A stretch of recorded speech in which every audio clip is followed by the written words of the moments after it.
నమస్తే. ప్రపంచ ఆర్థిక కుదుపుల నుండి మన దేశాన్ని, మన రోజువారీ అలవాట్లు ఎలా కాపాడతాయో ఇవాళ మనం చూద్దాం.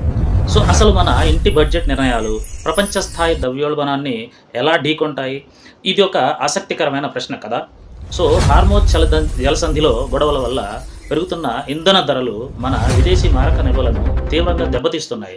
ఒక్కసారి ఆలోచించండి. ముడి చమురు ధరలు రికార్డు స్థాయిలో బ్యారెల్కు $157లకు చేరుకోవడం నిజంగా ఆందోళనకరం కదా! అయితే ఈ క్రూడ్ ఆయిల్ షాక్ రసాయనాలు, ఎరువుల ఖర్చులను పెంచి నేరుగా మన వ్యవసాయం మీదే భారం మోపుతుంది. ఇక్కడే షాక్.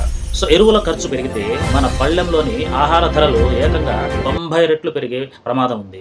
మరోవైపు చూస్తే అనవసరమైన విదేశీ ప్రయాణాల వల్లే మన డాలర్ నిల్వల్లో సగానికి పైగా హరించుకుపోతున్నాయి. ఇది ఒక పెద్ద సమస్య. దానికి తోడు మన దేశ బంగారు దిగుమతుల బిల్లు రెట్టింపై ఏకంగా $72 బిలియన్ చేరడం ఆర్థిక వ్యవస్థకు పెనుభారం.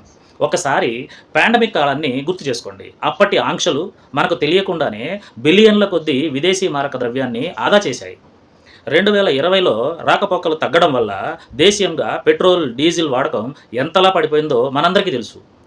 ఆ ఒక్క మార్పు వల్లే ముడి చమురు దిగుమతి బిల్లులో ఏకంగా $23.8 బిలియన్ ఆదా అయ్యాయంటే మీరు నమ్ముతారా?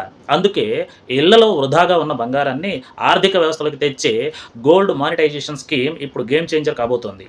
కొత్తగా బంగారాన్ని దిగుమతి చేసుకునే బదులు ఉన్న సంపదను వాడితే దేశ ఆర్థిక వ్యవస్థ మరింత బలోపేతం అవుతుంది. ఇక మనం చేయాల్సిన పొదుపు వ్యవస్థలండి. పబ్లిక్ ట్రాన్స్పోర్ట్ని వాడటం, లోకల్ వస్తువులనే కొనడం, ఫారిన్ ట్రిప్లను వాయిదా వేసుకోవడం, మన బడ్జెట్ ఫ్రెండ్లీ అలవాట్లు ఇంధన వినియోగాన్ని తగ్గించి నేరుగా దేశ ద్రవ్యోల్బణాన్ని కంట్రోల్ చేయగలవు. ఇది అక్షర సత్యం. పట్టణ ఇంధన డిమాండ్ తగ్గితే ఆ మిగిలిన నిధులతో వ్యవసాయానికి అవసరమైన ఎరువులు సులభంగా కొనవచ్చు. దీన్నే ఫ్యూయల్ వర్సెస్ ఫుడ్ అంటారు. ఈ ఆర్థిక రక్షణ చర్యలను వచ్చే 12 నెలల పాటు మనం క్రమబద్ధంగా, చాలా సురక్షితంగా ఎలా అమలు చేయవచ్చో ఇక్కడ చూడవచ్చు.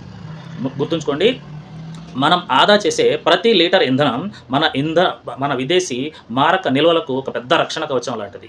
ఆలోచించండి. మన రోజువారీ ఎంపికలే ఆర్థిక కుదుపుల నుండి దేశాన్ని కాపాడే అంతిక ఆయుధాలు కాబోతున్నాయా? ఖచ్చితంగా.